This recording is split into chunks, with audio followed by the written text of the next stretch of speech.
നമസ്കാരം. പകൽ വാർത്തയിലേക്ക് സ്വാഗതം. വയനാട്ടിൽ 3 ദിവസമായി ജനങ്ങളെ മുൾമുനയിൽ നിർത്തുന്ന ബേലൂർ മഖ്ന എന്ന ആനയെ ഇതുവരെ മയക്കുപിടി വയ്ക്കുവാൻ വനംവകുപ്പിന് കഴിഞ്ഞിട്ടില്ല. ആന ഇപ്പോഴും ഉൾവനത്തിൽ തുടരുകയാണ്. അതേസമയം കുറച്ച് സമയം മുൻപ് ആനയെ കണ്ടെത്താൻ കഴിഞ്ഞിട്ടുണ്ട് എന്ന് വനംവകുപ്പ് പറയുന്നു. അങ്ങോട്ട് കുങ്കി ആനകളുമായിട്ട് മയക്കുപിടി സംഘം പോയിരിക്കുകയാണ്. അതേസമയത്ത് തന്നെയാണ് നിയമസഭയിൽ ഈ വിഷയം പ്രതിപക്ഷം ഉന്നയിച്ചത്. വനംവകുപ്പിന്റെ വീഴ്ചകൾ തുറന്നു കാട്ടുന്നതായിരുന്നു ഇന്ന് പ്രതിപക്ഷം നിയമസഭയിൽ പറഞ്ഞ കാര്യങ്ങൾ. വനംവകുപ്പിന് കൃത്യമായ വിവരം കിട്ടിയിട്ട് പോലും ആനയെ നിരീക്ഷിക്കുവാൻ സാധിച്ചില്ല എന്ന ഗുരുതരമായ ആരോപണമാണ് പ്രതിപക്ഷം ഉന്നയിച്ചത്.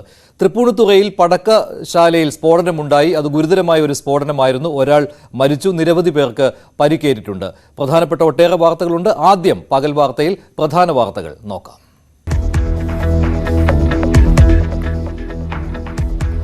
തൃപ്പൂണിത്തുറയിൽ പടക്കശാലയിൽ ഉഗ്രസ്ഫോടനം. 1 മരണം, 4 പേർക്ക് ഗുരുതര പരുക്ക്. സമീപത്തെ വീടുകൾ തകർന്നു. വെടിക്കെട്ടിനായുള്ള പടക്കം വാഹനത്തിൽ നിന്ന് ഇറക്കുന്നതിനിടെ സ്ഫോടനം.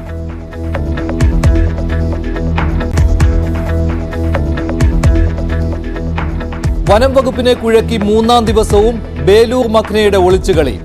ആനയെ കണ്ടെത്തിയ സ്ഥലത്തേക്ക് കുങ്കി ആനകളുമായി മയക്കുവെടി സംഘം തിരിച്ചു.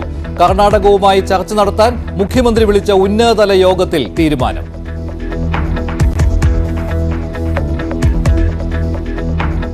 വനം വകുപ്പിന്റെ കഴിവുകേട് നിയമസഭയിൽ തുറന്നുകാട്ടി പ്രതിപക്ഷം. കർണാടകം റേഡിയോ കോളർ സിഗ്നൽ നൽകിയിട്ടും നിരീക്ഷിച്ചില്ലെന്ന് പ്രതിപക്ഷ നേതാവ്. ആനയുടെ ആക്രമണത്തിനെതിരെ പ്രതിഷേധിച്ചവരെ അപഹസിച്ച് വനം മന്ത്രി. മന്ത്രി അങ്ങോട്ട് പോകാതിരിക്കുന്നതാണ് നല്ലതെന്ന് പ്രതിപക്ഷം.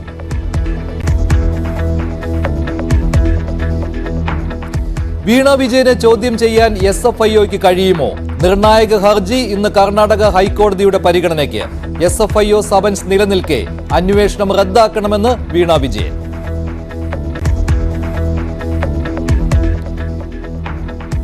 ഇന്ത്യയുടെ നയതന്ത്ര ഇടപെടൽ വിജയം കണ്ടു. ഖത്തറിൽ വധശിക്ഷയ്ക്ക് വിധിച്ച മലയാളി അടക്കം 8 മുൻ നാവികസേനാ ഉദ്യോഗസ്ഥർക്കും മോചനം. 7 പേർ നാട്ടിൽ തിരിച്ചെത്തിയെന്ന് വിദേശ മന്ത്രാലയം.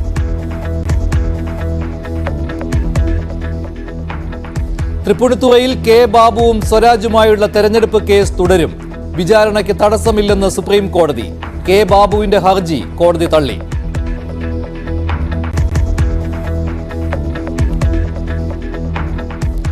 പഞ്ചാബിനെ സ്വന്തം തട്ടകത്തിലും തോൽപ്പിക്കാൻ കേരള ബ്ലാസ്റ്റേഴ്സ്.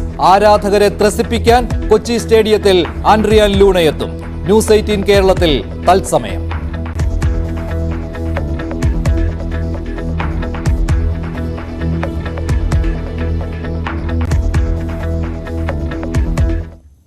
നാടിനെ നടുക്കിയ സ്ഫോടനമാണ് തൃപ്പൂണിത്തുറയിൽ ഉണ്ടായത്. തൃപ്പൂണിത്തുറയിൽ നിന്ന് ഏതാനും കിലോമീറ്റർ അകലെയുള്ള പുതിയ കാവിലായിരുന്നു ഈ സ്ഫോടനം. ക്ഷേത്രോത്സവത്തിലെ വെടിക്കെട്ടിനായി കൊണ്ടുവന്ന പടക്കമാണ് ഉഗ്രസ്ഫോടനത്തോടെ പൊട്ടിത്തെറിച്ചത്. എന്തായാലും ഒരാൾ മരിച്ചു എന്നുള്ളതാണ് റിപ്പോർട്ട്. നിരവധി പേർക്ക് ഈ സ്ഫോടനത്തിൽ പരിക്കേറ്റിട്ടുണ്ട്. അതുമാത്രമല്ല, ഒരുപാട് വീടുകൾക്ക് കേടുപാടുകൾ സംഭവിച്ചു. കിലോമീറ്റർ അകലേക്ക് വരെ ഈ സ്ഫോടനത്തിന്റെ പ്രകമ്പനം ഉണ്ടായി എന്നാണ് അവിടെ ദൃക്സാക്ഷികളായിരുന്ന ആളുകൾ പറയുന്നത്. ആദ്യം ഈ സ്ഫോടനത്തെക്കുറിച്ച് ദൃക്സാക്ഷികൾ പറയുന്ന അവരുടെ പ്രതികരണത്തിലേക്ക്. ശബ്ദം കേട്ട് ഓടി വന്നതാണ്. അപ്പൊ എന്തായിരുന്നു നിങ്ങൾ ഇവിടെ കണ്ടത്? പുകയൊക്കെ ആയിരുന്നു. അല്ലാണ്ട് പിന്നെ നമ്മൾ ആ സമയത്ത് എല്ലാവരും രക്ഷപ്രവർത്തനം നടത്തണല്ലോ. അല്ലാണ്ട് നമ്മൾ അങ്ങനെ നോക്കി കാണാൻ പറ്റില്ലല്ലോ. അല്ലാണ്ട് ഞങ്ങൾക്ക് വേറെ അതിനെ കുറിച്ച് അറിയില്ല. എത്ര പേരെയാ നിങ്ങൾ ഇവിടുന്ന് ആശുപത്രിയിൽ? അത് എണ്ണ അറിയില്ല. ഓരോരുത്തരല്ലേ കയറ്റി കൊണ്ടുപോകണത്. അപ്പൊ എത്ര പേരുണ്ടെന്നൊന്നും കറക്റ്റ് ആയിട്ട് അറിയാൻ പറ്റില്ല. പടക്കശാല കുറെ നാളുകളായിട്ട് ഇല്ല. അത് ഈ സീസണിൽ മാത്രം ചെയ്യണതാണ്. അതായത് ഇന്ന് ഉത്സവവുമായി ബന്ധപ്പെട്ട് കരാറേപ്പിച്ചവരുടെ വണ്ടിയിൽ സാധനം ലോഡ് ചെയ്തോണ്ടിരിക്കുകയായിരുന്നു. അന്നേരമാണ് സംഭവം നടന്നെന്നാണ് അറിഞ്ഞു കേട്ടത്. ഈ ഉത്സവ സീസണിൽ മാത്രമേ ഇവിടെ പടക്കം, അല്ലാണ്ട് ഇവിടെ പടക്കശാല ഈ സമീപത്തൊന്നും ആർക്കൊന്നും കുഴപ്പമില്ലെന്നാണ് അറിയപ്പെടുന്നത്. ഇപ്പൊ അറിയില്ല. 6 പേര് ഹോസ്പിറ്റലാണെന്നാണ്, കൺഫേം ആയിട്ടില്ല. അവരുടെ അവസ്ഥ എന്താന്ന് ഇപ്പൊ അറിയില്ല. സീരിയസ് ആണെന്ന് പറഞ്ഞു. ഇച്ചിരി മോശാവസ്ഥയായിരുന്നു 2 പേർക്ക്. ഞാൻ ഉണ്ടായില്ലോ, പെട്ടെന്ന് ശബ്ദം കേട്ടപ്പോ ഓടി വന്നെന്ന് മാത്രമേ. ഇവിടെ എത്ര പേരുണ്ടായിരുന്നു? ഇവിടെ ഒരു 8-9 പേരുണ്ടാകുന്നുള്ള ഒരു ധാരണ. വലിയ തീയും തീയില് ഭയങ്കര സൗണ്ടായിട്ടുള്ള ഒരു ശബ്ദം കേട്ടിട്ടാണ് ഞങ്ങൾ ഓടി വന്നത്. ഭയങ്കര വികരമായൊരു ഇതായിരുന്നു, അന്തരീക്ഷമായിരുന്നു ഇവിടെ മൊത്തം. പിന്നെ ഒരു 5 പേര് കൊണ്ടും ഇത്തിരി സീരിയസ് ആണെന്ന് പറയുന്നുണ്ട്. പിന്നെ വരുമ്പോഴേക്കും ആൾക്കാരെ ആംബുലൻസിൽ കയറ്റി പോകുന്നുണ്ടായിരുന്നു കുറച്ച് ആൾക്കാർ. ഇത് അമ്പലത്തിന്റെ ഉത്സവവുമായി ബന്ധപ്പെട്ട് മാത്രം വേണ്ട വിധത്തിലുള്ള ഒരു സുരക്ഷയൊന്നും ഇവിടെ ഉണ്ടായിരുന്നില്ല എന്ന് തോന്നുന്നു അല്ലേ? അതെ. കുറവായിട്ട് തോന്നുന്നു. അങ്ങനെയാണ് ഈ കണ്ടിട്ട് തോന്നുന്നത്. അവിടെ പടക്കക്കാരൻ്റെ സ്ഥലമാണിത്. ഇവിടെ വെടിക്കെട്ട് നടക്കുമ്പോഴത്തേക്കും സാധനങ്ങൾ സൂക്ഷിക്കണം ഇവിടെ തന്നെയാണ്. ഈ വെടിക്കെട്ട് നടത്തുന്നത് എവിടെ വെച്ചാണ്? അവിടെ അമ്പലത്തിലെ വെളി. എല്ലാ വർഷവും ഉത്സവത്തിന് ഇവിടെ തന്നെയാണ് പടക്കങ്ങൾ സൂക്ഷിക്കുന്നത്. അതെ, ഇവിടെ തന്നെ. എന്തായിരുന്നു സംഭവിച്ചത്? സംഭവം യഥാർത്ഥത്തിൽ എനിക്കറിയില്ല. ഞാൻ കുറച്ച് മാറിയിട്ടായിരുന്നു. ഞാനപ്പോൾ അവിടുന്ന് പെട്ടെന്ന് അമ്മ വിളിച്ചപ്പോൾ ഓടി വരുമായിരുന്നു. വന്നപ്പോൾ ഇവിടെ മൊത്തം തകർന്നിരിക്കുകയാണ്. വന്നപ്പോൾ ഗേറ്റൊക്കെ ഓൾമോസ്റ്റ് വീണ അവസ്ഥയിലാണ്. വീട്ടിലേക്ക് ഇന്നിപ്പോൾ എല്ലാം മൊത്തത്തിൽ ഇതായിട്ട് ഡാമേജ് ആയിട്ടാണ് കാണുന്നത്. അപ്പുറത്തെ ഇപ്പുറത്തെ വീടുകളിലൊക്കെ ഫിസിക്കൽ സ്ട്രക്ചറൊക്കെ പോയി. പിന്നെ 1-2 പേരെ എടുത്തുകൊണ്ട് വന്നിട്ടുണ്ട്. അതിൽ കാഷ്വാലിറ്റി എന്താണെന്ന് നമുക്കറിയില്ല. മൊത്തത്തിലൊരു ട്രോമയായി പോയി. ഇവിടെ ഈ പടക്കശാല ഇവിടെ ഉണ്ടായിരുന്നല്ലേ കുറച്ച് ദിവസം? പെർമനന്റ് ശാലയല്ല അത്. ആക്ച്വലി ഇതൊരു കോൺട്രാക്ട് കൊടുത്തേക്കണാണ്. അവരവിടെ എന്തോ സ്റ്റോർ ചെയ്തേക്കണാണ്. അപ്പം അറിഞ്ഞത് അവർ വണ്ടിയിലെങ്ങാണ്ട് സാധനം ഉണ്ടായിരുന്നു. അത് ചൂട് കൊണ്ട് എക്സ്പ്ലോഷൻ ആയതാണെന്നാണ് അറിഞ്ഞത്. അപ്പുറത്ത് അവളോട് വർത്താനം പറഞ്ഞുകൊണ്ട് നിൽക്കുമായിരുന്നു. അപ്പോഴാണ് ഇങ്ങനെ ഇതൊക്കെ താഴത്തേക്ക് വീണതുകൊണ്ട് എന്താന്ന് മനസ്സിലായില്ല.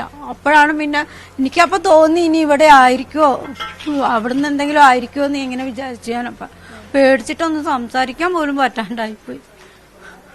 അത് കഴിഞ്ഞ് പിന്നെ ഞാൻ അകത്തേക്കൊന്നും കയറിയില്ല. അകത്ത് കയറിയെങ്കിൽ കാല് മുഴുവൻ പൊട്ടി ഇതായതിന്. അപ്പൊ അമ്മ അതിനുശേഷം മോനെ വിളിച്ചു അല്ലേ? മോനെ വിളിച്ചു. എൻ്റെ അപ്പുറത്തെ വഴി താമസിക്കുന്ന മോൻ വന്നു. പിന്നെ ഈ മോനൊക്കെ വന്നു. മോളെയൊക്കെ വിളിച്ചു വരുത്തി. ഇപ്പൊ അമ്മ എങ്ങോട്ട് പോവാണ്? ഞാൻ എൻ്റെ മറ്റേ മോന്റെ വീടല്ലേ, ഹസ്ബൻഡിന്റെ വീടൊക്കെ അവിടെ ഉണ്ട്. അങ്ങോട്ട് പോവാന്ന് വിചാരിക്കുക. ഈ സംഭവ സ്ഥലത്ത് അമ്മ പോയായിരുന്നോ? അവിടെ ഞാൻ പോയില്ല, അങ്ങോട്ട് പോയില്ല. അപ്പൊ തന്നെ ടെൻഷനായി ആകെ. തൃപ്പൂണിത്തുറയ്ക്ക് അടുത്ത് പുതിയ കാവിലാണ് ഈ സംഭവം ഉണ്ടായത്. രാവിലെ 10 മണിയോടുകൂടിയാണ് നാടിനെ നടുക്കിയ ഈ സ്ഫോടനം നടന്നത്. അവിടെ ഒരു പടക്ക നിർമ്മാണശാലയായിരുന്നില്ല, അവിടെ പടക്കങ്ങൾ ശേഖരിക്കുന്ന ഒരു വീടായിരുന്നു. അങ്ങോട്ട് പടക്കങ്ങൾ കൊണ്ടുവരികയായിരുന്നു. അവിടെ തൊട്ടടുത്തുള്ള അമ്പലത്തിൽ വെടിക്കെട്ടിന് വേണ്ടിയാണ് ഈ പടക്കങ്ങൾ കൊണ്ടുവന്നത്. പാലക്കാട് നിന്നാണ് പടക്കങ്ങൾ കൊണ്ടുവന്നത്. അവിടെ വാഹനത്തിൽ നിന്ന് പടക്കങ്ങൾ ഇറക്കുന്നതിനിടെയാണ് ഉഗ്രശക്തിയോടുകൂടിയുള്ള ഈ സ്ഫോടനം ഉണ്ടായത് എന്നാണ് നാട്ടുകാർ പറയുന്നത്. ആ സ്ഫോടനത്തിൽ ഒരു കാർ പൂർണ്ണമായും കത്തിനശിച്ച ദൃശ്യങ്ങളുണ്ടായിരുന്നു. അതുമാത്രമല്ല, ഈ പടക്കങ്ങൾ കൊണ്ടുവന്ന ടെമ്പോ ട്രാവലറും പൂർണ്ണമായിട്ടും കത്തിനശിച്ചു. ഈ 2 വാഹനങ്ങളും കത്തിനശിച്ചതിൻ്റെ ദൃശ്യങ്ങൾ കാണാവുന്നതാണ്. ഒട്ടേറെ ആളുകൾക്ക് പരിക്കേറ്റിട്ടുണ്ട്. അതിൽ ഏറ്റവും ഗുരുതരമായി പരിക്കേറ്റ ഒരാളാണ് മരിച്ചത്. തിരുവനന്തപുരം ഉള്ളൂർ സ്വദേശിയാണ് എന്നാണ് വിവരം കിട്ടിയിട്ടുള്ളത്. അതേസമയം ഗുരുതരമായ പൊള്ളൽ പല ആളുകൾക്കും ഉണ്ട്. ഇതിനു പുറമെയാണ് സമീപത്തുള്ള പല വീടുകൾക്കും നാശനഷ്ടം ഉണ്ടായത്. അതിൻ്റെ ദൃശ്യങ്ങളും ഇതോടൊപ്പം കാണാവുന്നതാണ്. നാട്ടുകാർ നടുങ്ങി. അവർ ചില ആളുകൾ അവിടം വിട്ട് പോയിട്ടുമുണ്ട്, ബന്ധുവീടുകളിലേക്ക് പോയിട്ടുമുണ്ട്. അതും അവരുടെ പ്രതികരണത്തിൽ കേട്ടിരുന്നു. എന്തായാലും ഇപ്പോൾ പൂർണ്ണമായിട്ടും തീ അണച്ചിട്ടുണ്ട്. വൈകാതെ തന്നെ തീ അണയ്ക്കുവാൻ കഴിഞ്ഞിരുന്നു. ഫയർഫോഴ്സ് സംഭവ സ്ഥലത്ത് എത്തിയിരുന്നു. അതിനു മുൻപ് തന്നെ നാട്ടുകാർ രക്ഷാപ്രവർത്തനവുമായി രംഗത്തെത്തിയിരുന്നു. പലതവണ ഇത്തരത്തിലുള്ള വാർത്തകൾ കേൾക്കുന്നതാണ്. പടക്ക നിർമ്മാണശാലയിൽ സ്ഫോടനമുണ്ടാകുന്ന വാർത്തയൊക്കെ കേൾക്കാറുള്ളതാണ്. അതിന് സമാനമായ ഒന്നാണ് ഇന്ന് തൃപ്പൂണിത്തുറയിലും സംഭവിച്ചിരിക്കുന്നത്. കൂടുതൽ വിവരങ്ങൾ നൽകുന്നതിന് വേണ്ടി നവമി ദിനേശ് ചേരുന്നുണ്ട്. നവമി, ഇപ്പോൾ സംഭവം നടന്ന പുതിയ കാവിലുണ്ട്, ആ സംഭവ സ്ഥലത്ത് തന്നെ ഉണ്ട്. നവമി, വളരെ ഗുരുതരമായ ഒരു സംഭവമാണല്ലോ. ഇപ്പോൾ ഈ സാധാരണയായിട്ട് ഇങ്ങനെ പടക്ക നിർമ്മാണശാലകളിലുമൊക്കെ സ്ഫോടനം ഉണ്ടാകുമ്പോൾ ഈ അനധികൃതമായിട്ടാണ്, ലൈസൻസ് ഇല്ലാതെയാണ് പ്രവർത്തിച്ചിരുന്നത് എന്നൊക്കെയുള്ള കാര്യങ്ങൾ പിന്നീട് വിളിച്ചത് വരാറുള്ളതാണ്. ഇവിടെയും അങ്ങനെയാണോ സംഭവിച്ചത്? ഈ കരാറെടുത്ത ആളുകൾക്ക് ലൈസൻസ് ഇല്ലായിരുന്നു, അങ്ങനെയാണോ?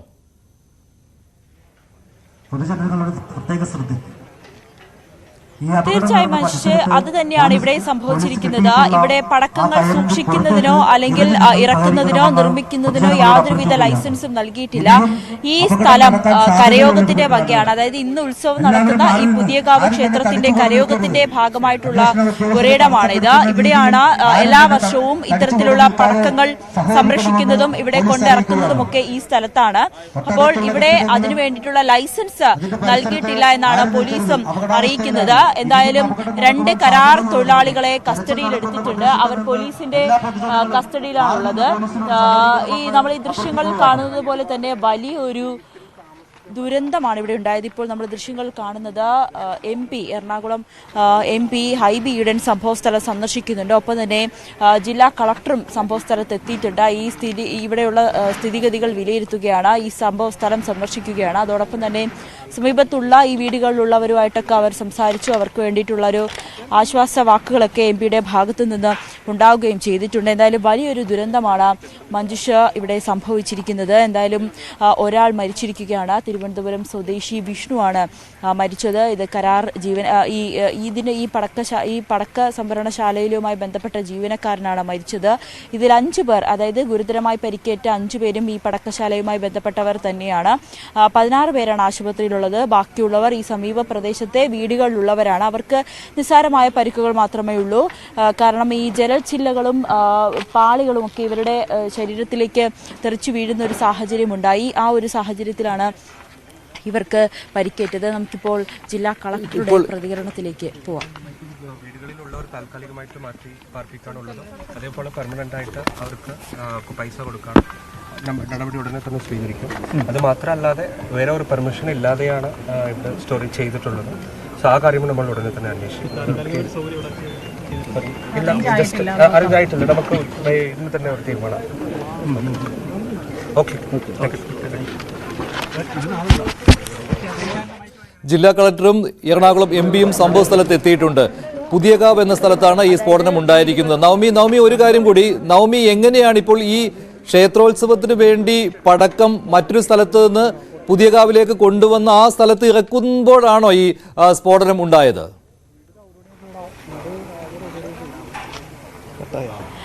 മഞ്ജുഷ്, അതായത് ഈ പുതിയകാവ് അമ്പലത്തിലേക്ക് വേണ്ടിയിട്ടുള്ള ഈ വെടിക്കെട്ടിന് വേണ്ടിയിട്ടുള്ള സാധനങ്ങൾ ഈ സംഭരണശാലയിലാണ് കൊണ്ടുവന്നത്. അത് കരാർ ജീവനക്കാരനാണ്. അവർ ഓരോ വർഷവും ഇതിൽ ടെൻഡർ വിളിച്ചാണ് ഇത് ആൾക്കാരെ നിശ്ചയിക്കുന്നത്. അങ്ങനെ അത്തരത്തിൽ ഈ സ്ഥലത്ത്, അതായത് ഈ ശാലയിലേക്ക് ഈ പടക്ക വസ്തുക്കൾ ഇവിടെ വെക്കുന്നുണ്ടായിരുന്നു. അതിനുശേഷം അമ്പലത്തിലേക്ക് കൊണ്ടുപോകുന്നതിന് വേണ്ടി ഈ പടക്കങ്ങളെല്ലാം ട്രാവലറിലേക്ക് കയറ്റുന്നതിനിടയിലാണ് പൊട്ടിത്തെറി ഉണ്ടായത്. അതായത് ഈ ട്രാവലറിലേക്ക് കയറ്റുന്നതിനിടയിലാണ് വലിയൊരു ശബ്ദവും സ്ഫോടനവും ഉണ്ടായത്. എന്തായാലും ജില്ലാ കളക്ടർ അടക്കം ഇവിടെ സന്ദർശിക്കുന്നുണ്ട്. ഈ നഷ്ടപരിഹാരം നൽകാമെന്നാണ് കളക്ടറുടെ ഭാഗത്തു നിന്നും ആദ്യമായി വരുന്ന മറുപടി. ഇതിൽ പരിക്കേറ്റവർക്കും മരിച്ചവർക്കുമുള്ള നഷ്ടപരിഹാരങ്ങൾ നൽകും, സർക്കാരിന്റെ നഷ്ടപരിഹാരം നൽകുമെന്നാണ് കളക്ടർ ഇപ്പോൾ അറിയിച്ചിരിക്കുന്നത്. സ്ഥലം നഗരസഭയുടെ പ്രതിനിധികളും എംപിയും കളക്ടറും അടക്കം ഈ സംഭവ സ്ഥലം സന്ദർശിക്കുകയും സ്ഥിതിഗതികൾ വിലയിരുത്തുകയും ചെയ്യുന്നുണ്ട്. പോലീസിൽ നിന്നൊക്കെ വിവരങ്ങൾ തേടുന്നുണ്ട്. എന്തായാലും പോലീസും ഫയർഫോഴ്സും ഈ സംഭവം നടന്ന സമയത്ത് തന്നെ ഇവിടെ എത്തി കൃത്യമായിട്ടുള്ള ഒരു ഇടപെടൽ നടത്തി. അതുകൊണ്ട് തന്നെയാണ് വലിയൊരു ദുരന്തം ഒഴിവായത്. ഇവിടുത്തെ ഈ ഫയർഫോഴ്സ് എത്തി ഇവിടെ തീയണച്ചു. അതുകൊണ്ട് തന്നെ വലിയൊരു ദുരന്തം ഇവിടെ ഒഴിവായി. പക്ഷേ ഈ സമീപ പ്രദേശത്തെ വീടുകളൊക്കെ താമസിക്കാൻ കഴിയാത്ത തരത്തിലുള്ള ഒരു നാശനഷ്ടമാണ് ഉണ്ടായിരിക്കുന്നത്. കാരണം ജലച്ചില്ലകളൊക്കെ തകർന്നിട്ടുണ്ട്, വാതിലുകളൊക്കെ തകർന്നിട്ടുണ്ട്. അത് തന്നെയാണ് പലരും പേടിച്ച് ഇവിടുന്ന് പോയിരിക്കുന്നു. പലരും വീടുകളിലേക്കൊക്കെ പോയിട്ടുണ്ട്. വലിയൊരു മാനസിക അവസ്ഥയിലാണ് ഇവർ നിൽക്കുന്നത്. കാരണം ഇത്രയും വലിയൊരു ശബ്ദം, ഏകദേശം ഒരു 11 മണിയോട് കൂടിയാണ് വലിയൊരു ശബ്ദത്തോടു കൂടി വീടുകളിലെ ജലച്ചില്ലകളൊക്കെ തെറിച്ചു വീഴുകയും അതോടൊപ്പം തന്നെ ഉഗ്രസ്ഫോടനവും ശബ്ദവും തീയും പുകയും ഒക്കെ ഉയരുന്നത്. ഇത് കണ്ട് പലരും വീട്ടിൽ നിന്നും ഇറങ്ങി ഓടുകയും ചെയ്തു.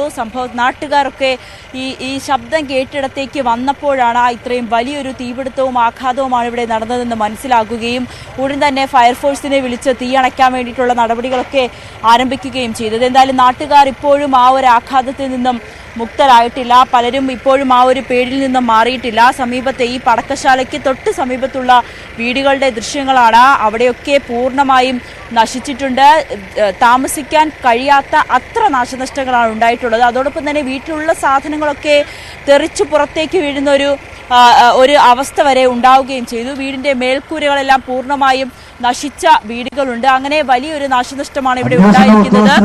അതോടൊപ്പം ഈ വീട്ടിൽ താമസിച്ച, അതായത് ഈ പടക്കശാലയ്ക്ക് തൊട്ട് സമീപത്തെ വീട്ടിൽ താമസിച്ച യുവതിക്ക് ചെറിയ പരിക്കുകളുണ്ട്. അവരുടെ ഈ ജനൽ ചില്ലുകൾ ശരീരത്തിലേക്ക് കുത്തിത്തറച്ച് പരിക്കുകളുണ്ട്. ആ വീട്ടിലൊരു കുട്ടി ഉണ്ടായിരുന്നു. അതിനെ പെട്ടെന്ന് അവർ സംരക്ഷിച്ചത് കൊണ്ടാണ് അതിന് അപകടങ്ങളൊന്നും ഉണ്ടായത്. അത് തന്നെ വലിയൊരു ആശ്വാസം നൽകുന്നു. അത്തരത്തിൽ വലിയൊരു ദുരന്ത കാഴ്ചയായി മാറിയിരിക്കുകയാണ് തൃപ്പൂണിത്തറയിൽ. എന്തായാലും ഒരാൾ മരിച്ചിരിക്കുകയാണ്. മരിച്ചത് ഈ കരാർ ജീവനക്കാരൻ തന്നെ എവിടെ ഉണ്ടായിരുന്ന ഈ പടക്കശാലയിൽ ജോലി ചെയ്തിരുന്ന ആള് തന്നെയാണ് മരിച്ചത്. ശരി നവമി, അതുപോലെ തന്നെ ഇത് വളരെ ജനത്തിരക്കേറിയ ഒരു സ്ഥലം കൂടിയാണല്ലോ. പുതിയകാവ് ക്ഷേത്രത്തിന് തൊട്ടടുത്തല്ലേ ഇങ്ങനെ ഈ ഒരു പടക്ക സംഭരണ വീടുണ്ടായിരുന്നത്?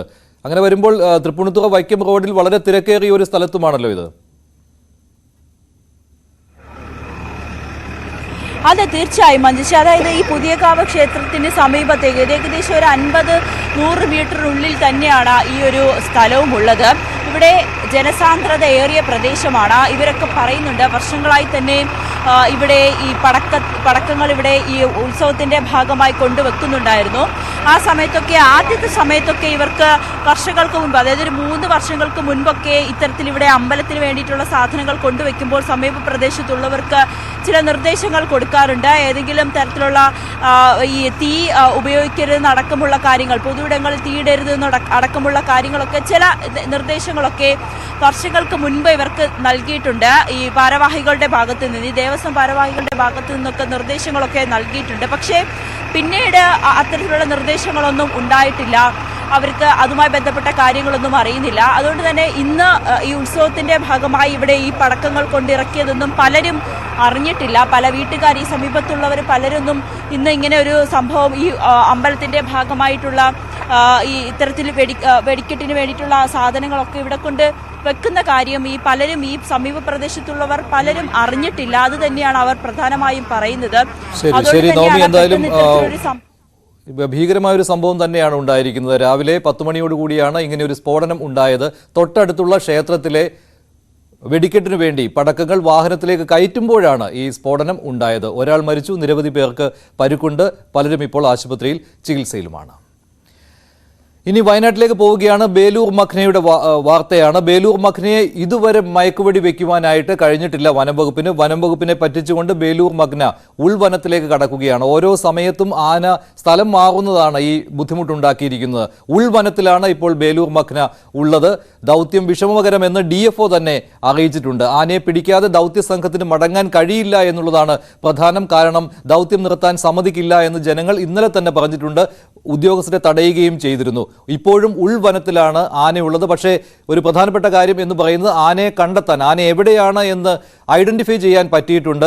സിഗ്നൽ കിട്ടുന്നുണ്ട് എന്നാണ് വനംവകുപ്പ് അറിയിച്ചിട്ടുള്ളത്. അതുപ്രകാരം മണ്ണുണ്ടി എന്ന ഒരു സ്ഥലത്താണ് ഇപ്പോൾ ആനയുള്ളത്. കുറച്ചു മുൻപാണ് കുങ്കിയാനകളെ കൂടി അങ്ങോട്ട് കൊണ്ടുവരുവാനുള്ള ശ്രമം തുടങ്ങിയത്. കുങ്കിയാനകളെ എത്തിച്ച് ആനയെ മയക്കുപിടി വെച്ച് പിടികൂടുവാനുള്ള ശ്രമമാണ് ഇപ്പോൾ നടക്കുന്നത്. കൂടുതൽ വിവരങ്ങൾ നൽകാൻ MS അനീഷ് കുമാർ ചേരുന്നുണ്ട് മാനന്തവാടിയിൽ നിന്ന്. അനീഷ്, ഈ പ്രദേശം കൃത്യമാണല്ലോ അല്ലെ? ഈ മണ്ണുണ്ടി എന്നുള്ള ഒരു സ്ഥലം, അങ്ങോട്ടേക്ക് കുങ്കിയാനകളെ കൊണ്ടുപോകുന്നു എന്ന വാർത്ത അവസാനം വന്നിരുന്നു. ഇപ്പോൾ എന്താണ് ഈ കൃത്യമായിട്ട് ആന നിൽക്കുന്നതിന്റെ അടുത്തേക്ക് എത്തുന്നതിന് വേണ്ടി കഴിഞ്ഞിട്ടുണ്ടോ? മയക്കുവെടി വെക്കാൻ കൃത്യമായ ഒരു സ്ഥലം കണ്ടെത്തുവാൻ കഴിഞ്ഞിട്ടുണ്ടോ വനംവകുപ്പ് ഉദ്യോഗസ്ഥർക്ക്? മഞ്ജുഷ, നിർഭാഗ്യവശാൽ അത്തരമൊരിടത്തേക്ക് ഉദ്യോഗസ്ഥർക്ക് എത്താൻ കഴിഞ്ഞിട്ടില്ല എന്നാണ് നമുക്ക് ഉന്നത വനംവകുപ്പ് ഉദ്യോഗസ്ഥരിൽ നിന്നും വ്യക്തമാവുന്നത്. ഇതാണ് ഏതാണ്ട് ഈ ഓപ്പറേഷന്റെ അല്ലെങ്കിൽ ഈ ദൌത്യത്തിന്റെ ഒരു കൺട്രോൾ റൂം പോലെ ഇപ്പോൾ പ്രവർത്തിക്കുന്ന ഒരു ഇടം. ഇത് മാനന്തവാടി മൈസൂർ പാതയിൽ ചെമ്പപ്പാറ എന്ന സ്ഥലത്താണ് ഈ ഉദ്യോഗസ്ഥർ ക്യാമ്പ് ചെയ്തിരിക്കുന്നത്. അവരാണ് ഇവിടെ നിന്നും വൈൽഡ് ലൈഫ് വാർഡനും അടക്കമുള്ള റേഞ്ച് ഓഫീസർമാർ അടക്കമുള്ള ആളുകൾ ഇവിടെ തങ്ങുന്നു. ഇവിടെ നിന്ന് നിർദ്ദേശങ്ങൾ നൽകുന്ന രീതിയിലാണ് കാര്യങ്ങൾ. എന്തായാലും ഈ കൺട്രോൾ റൂമിലേക്ക് അല്ലെങ്കിൽ ഇത് നിയന്ത്രിക്കുന്ന സ്ഥലത്തേക്ക് അത്തരം ഒരു അറിയിപ്പ് ലഭിച്ചിട്ടില്ല.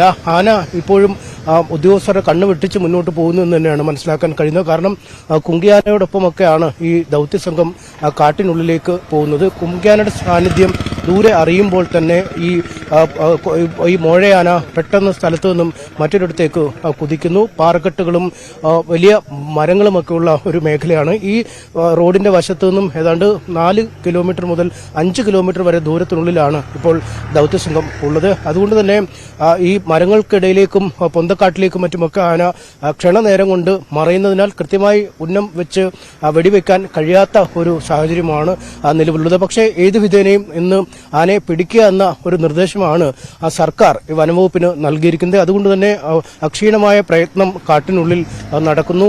ജില്ലയുടെ വിവിധ ഇടങ്ങളിൽ നിന്നുള്ള റാപ്പിഡ് റെസ്പോൺസ് ടീമുകൾ പല ഗ്രൂപ്പുകളായി തിരിഞ്ഞാണ് കാട്ടിനുള്ളിൽ ഇപ്പോൾ ഈ ദൌത്യത്തിൽ പങ്കെടുക്കുന്നത് എന്നാണ് മനസ്സിലാക്കാൻ കഴിയുന്നത്. ഇന്ന് ഒരു ഘട്ടത്തിൽ പോലും ഒരു വെടിവെക്കാൻ പറ്റുന്ന ഒരു പൊസിഷനിലേക്ക് ആനയെ എത്തിക്കാൻ കഴിഞ്ഞില്ല.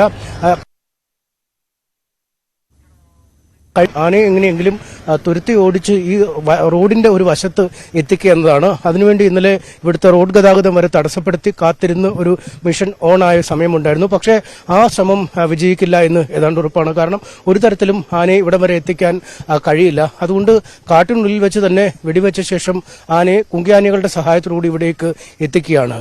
ഈ മറ്റ് ഇടമുണ്ട്, പക്ഷേ മണ്ണുണ്ടി ഭാഗത്തേക്ക് ആനയെ എത്തിക്കാൻ ബുദ്ധിമുട്ടാണ്. കാരണം കാട്ടിനുള്ളിൽ നിന്നും പുഴയൊക്കെ കടന്ന് വേണം ആ ഭാഗത്തേക്ക് എത്തിക്കാൻ. അതുകൊണ്ട് ഏറ്റവും എത്തിക്കാൻ പര്യാപ്തമായ അല്ലെങ്കിൽ അതിനുള്ള സംവിധാനങ്ങൾ കൃത്യമായ ഒരിടം ഇപ്പോൾ ഈ ദൗത്യം വിഷമകരം എന്ന് DFO തന്നെ പറഞ്ഞിരിക്കുകയാണ്. ഇപ്പോൾ മണ്ണുണ്ടി എന്ന പ്രദേശത്താണെങ്കിലും കൃത്യമായിട്ട് ആന എവിടെയാണ് എന്ന് കണ്ടെത്തുവാനായിട്ട് വനംവകുപ്പിന് കഴിഞ്ഞിട്ടില്ല. അതുമാത്രമല്ല, കണ്ടെത്തിയാൽ പോലും ഒരു സുരക്ഷിതമായ ഒരു സ്ഥലത്ത് നിന്ന് മയക്കുവെടി വെക്കുവാനുള്ള സൗകര്യം ഒരുക്കുക എന്നുള്ളതും ബുദ്ധിമുട്ടുള്ള കാര്യമാണ്. ഏറുമാടം ഇതിനായി തയ്യാറാക്കേണ്ടതുണ്ട്. എന്തായാലും 3-ാം ദിവസമാണ് ഇപ്പോൾ ബേലൂർ മഖ്ന എന്ന ആനയെ പിടിക്കുവാനുള്ള ശ്രമം വനംവകുപ്പ് നടത്തുന്നത്.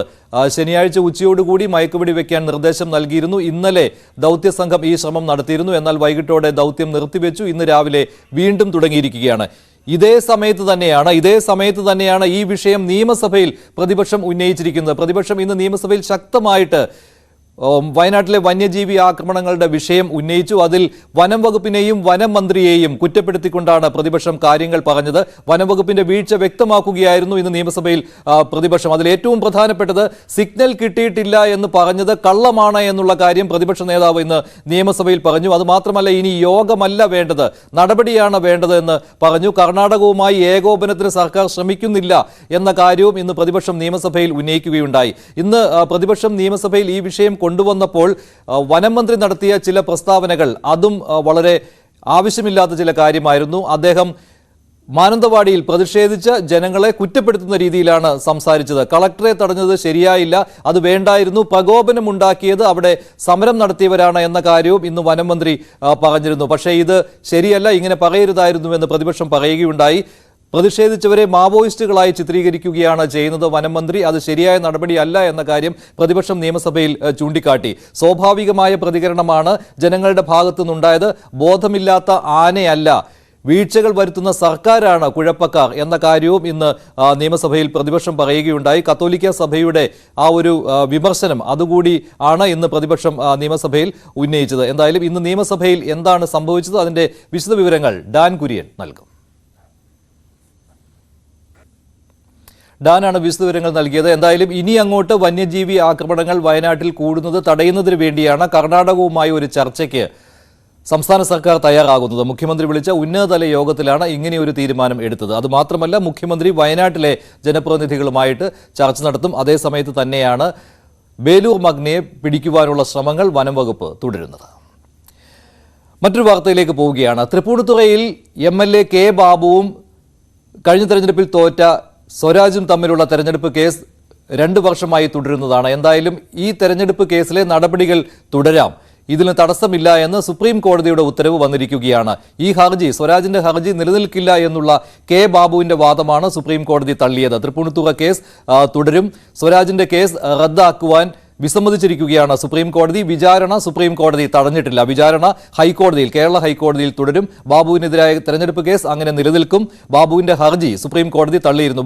ബാബു ഹർജി നൽകിയത് ഹൈക്കോടതി നേരത്തെ ഉത്തരവിട്ടിരുന്നു സ്വരാജിന്റെ ഹർജി നിലനിൽക്കുമെന്ന്. എന്നാൽ ഈ ഉത്തരവ് റദ്ദാക്കണം എന്നാവശ്യപ്പെട്ടുകൊണ്ടാണ് കെ ബാബു സുപ്രീം കോടതിയെ സമീപിച്ചത്. ഈ ഹർജിയിൽ പ്രധാനപ്പെട്ട വാദങ്ങൾ ഇതിനകം തന്നെ നടന്നിട്ടുണ്ട്. സ്വരാജിന്റെ സാക്ഷികളെ വിസ്തരിച്ചിരുന്നു നേരത്തെ തന്നെ ഹൈക്കോടതി. അതേസമയം ബാബുവിന്റെ 2 സാക്ഷികളുടെ വിസ്താരമാണ് ഇനി നടക്കുവാൻ ഹൈക്കോടതിയിൽ ബാക്കിയുള്ളത്. ഇനിയിപ്പോൾ ഹൈക്കോടതിയിൽ നടപടിക്രമങ്ങൾ തുടരാമെന്ന് സുപ്രീം കോടതി വിധിച്ച സാഹചര്യത്തിൽ അധികം വൈകാതെ തന്നെ വിചാരണ പൂർത്തിയാക്കി ഹൈക്കോടതിക്ക് വിധി പ്രസ്താവിക്കുന്നതിന് തടസ്സമുണ്ടാവുകയില്ല. തെരഞ്ഞെടുപ്പ് കേസ് അയ്യപ്പനെ ചൊല്ലിയായിരുന്നു. കഴിഞ്ഞ തെരഞ്ഞെടുപ്പിൽ 2021 നിയമസഭാ തെരഞ്ഞെടുപ്പിൽ കെ ബാബു തെരഞ്ഞെടുപ്പ് പ്രചാരണത്തിനിടെ അയ്യപ്പന്റെ ഫോട്ടോ സ്വന്തം ഫോട്ടോയ്ക്കൊപ്പം വെച്ച് പ്രചാരണം നടത്തി എന്നാണ് സ്വരാജിന്റെ പരാതി. അതുമാത്രമല്ല, ബാബുവിന് വോട്ട് ചെയ്തില്ല എങ്കിൽ അയ്യപ്പ കോപം ഉണ്ടാകും എന്നുള്ള പ്രചാരണം നടത്തിയെന്നും സ്വരാജിന്റെ ഹർജിയിൽ പറഞ്ഞിരുന്നു. ജനപ്രാതിനിധ്യ നിയമം അനുസരിച്ച് കെ ബാബുവിന്റെ തെരഞ്ഞെടുപ്പ് അസാധുവാക്കണം എന്നുള്ളതാണ് ഹർജിയിൽ സ്വരാജ് ആവശ്യപ്പെട്ടിരുന്നത്. ഈ ഹർജിയിലാണ് വാദപ്രതിവാദങ്ങൾ തുടർന്നിരുന്നത്. അതിനിടയിലാണ് വിചാരണ റദ്ദാക്കണം എന്നാവശ്യപ്പെട്ടുകൊണ്ട് കെ ബാബു സുപ്രീം കോടതിയെ സമീപിച്ചതും ഇപ്പോൾ കെ ബാബുവിന്റെ ഹർജി സുപ്രീം കോടതി തള്ളിയതും. അതിനാൽ തന്നെ ഈ കേസിൽ ഇനി തുടർ വിചാരണ ഉണ്ടാകും. കൂടുതൽ വിവരങ്ങൾ നൽകാൻ സജീവ് സി വാര്യർ ചേരുകയാണ് ന്യൂസ് ഡെസ്കിൽ നിന്ന്. സജീവ്, എന്തായാലും ഇനി തടസ്സം ഇല്ലല്ലോ സ്വരാജിന്റെ ഹർജിയിൽ വിചാരണയ്ക്ക്? മഞ്ജുഷ്, ശരിയാണ്. ഇനി ഹൈക്കോടതിയിലുള്ള വിചാരണ നടപടികൾ തുടരാം എന്നാണ് സുപ്രീം കോടതി ഇന്ന് അപ്പീൽ തള്ളിക്കൊണ്ട് വിധിച്ചിരിക്കുന്നത്. 992 വോട്ടുകൾക്കാണ് കഴിഞ്ഞ തെരഞ്ഞെടുപ്പിൽ വാശിയേറിയ മത്സരത്തിന് ഒടുവിൽ തൃപ്പൂണിത്തുറ മണ്ഡലത്തിൽ നിന്ന് കെ ബാബു വിജയിച്ചത്. കെ ബാബുവിൻ്റെ വിജയം തെരഞ്ഞെടുപ്പ് ചട്ടങ്ങൾ ലംഘിച്ചുകൊണ്ടാണ് എന്ന് ആരോപിച്ചാണ് ജനപ്രാതിനിധ്യ നിയമം ചൂണ്ടിക്കാട്ടിക്കൊണ്ട് ഹർജി ഫയൽ ചെയ്തത് എം സ്വരാജിൻ്റെ ഹർജി ഫയൽ സ്വീകരിച്ച ഹൈക്കോടതി അത് തുടരാൻ കേസ് ഫയൽ സ്വീകരിക്കുകയുണ്ടായി. അതിനുശേഷം ഈ കേസ് തന്നെ റദ്ദാക്കണമെന്ന് ആവശ്യപ്പെട്ടുകൊണ്ട് കെ ബാബു ഹൈക്കോടതിയിൽ സമീപിച്ചു. എന്നാൽ ഹൈക്കോടതി ഇക്കാര്യത്തിന് തയ്യാറായില്ല. തടസ്സവാദം തള്ളിക്കൊണ്ടാണ് ഹൈക്കോടതി വിചാരണ നടപടികൾ തുടരാനായി നിർദ്ദേശിച്ചത്. ഈ സാഹചര്യത്തിലാണ് ഇതിനെതിരെ സുപ്രീം കോടതിയിൽ അപ്പീലുമായി കെ ബാബു പോകുന്നത്. പ്രധാനമായും ഉന്നയിച്ച ആരോപണം ശബരിമല അയ്യപ്പൻ്റെ ഫോട്ടോ അടക്കം ഉൾപ്പെടുത്തിക്കൊണ്ടുള്ള പ്രചാരണമാണ് അദ്ദേഹം നടത്തിയത് എന്നായിരുന്നു. വോട്ടേഴ്സ് സ്ലിപ്പിൽ അടക്കം ഇത്തരത്തിലുള്ള ചിത്രങ്ങൾ ഉണ്ടായിരുന്നു. മറ്റ് പ്രചാരണ ഉപാധികളും ഹൈക്കോടതി മുമ്പാകെ എം സ്വരാജ് മുന്നോട്ട് വെച്ചിരുന്നു. ഇതെല്ലാം തന്നെ വ്യാജമാണ് എന്ന ആരോപണമാണ് അല്ലെങ്കിൽ മറുവാദമാണ് കെ ബാബു ഉന്നയിച്ചത്. ഇതിനെതിരായി ഇത് ശരിയാണെന്ന് തെളിയിക്കുന്ന തെളിവുകളുമായി എം സ്വരാജും മുന്നോട്ട് വന്നു. ഏതായാലും സുപ്രീം കോടതിയിൽ ഇക്കാര്യങ്ങളെല്ലാം വീണ്ടും വിശകലനം ചെയ്ത് സുപ്രീം കോടതി ഇപ്പോൾ നിൽക്കുന്ന കേസ് സാധുവാണെന്നും കേസുമായി മുന്നോട്ട് പോകാമെന്നും അതിൻ്റെ നടപടികൾ തുടരാമെന്നുമാണ് വിധിച്ചിരിക്കുന്നത്. ഇത് വലിയ തോതിലുള്ള ഒരു തിരിച്ചടിയാണ് കെ ബാബുവിന് സമ്മാനിച്ചിരിക്കുന്നത്. മഞ്ജുഷ്. ശരി, സജീവ് സി വാര്യർ. എന്തായാലും ഈ കേസിൽ കെ ബാബുവിന് വലിയ തിരിച്ചടിയാണ് ഉണ്ടായിരിക്കുന്നത്. ഇനി കേരള ഹൈക്കോടതിയിൽ ഇതേക്കുറിച്ചുള്ള വാദം തുടരും. മറ്റൊരു വാർത്തയിലേക്ക്. വിദേശ സർവകലാശാലകളുടെ ക്യാമ്പസുകൾ കേരളത്തിൽ തുടങ്ങാൻ അനുവദിക്കും എന്നുള്ള ബജറ്റിലെ നിർദ്ദേശം അത് കഴിഞ്ഞ കുറച്ച് ദിവസമായി തർക്ക വിഷയമായിരുന്നു. CPM-ൽ മാത്രമല്ല മുന്നണിയിലും ഇത് വലിയൊരു തർക്ക വിഷയമായി മാറിയിരുന്നു. CPI ഔദ്യോഗികമായി തന്നെ എതിർപ്പ് അറിയിച്ചിരിക്കുകയാണ്.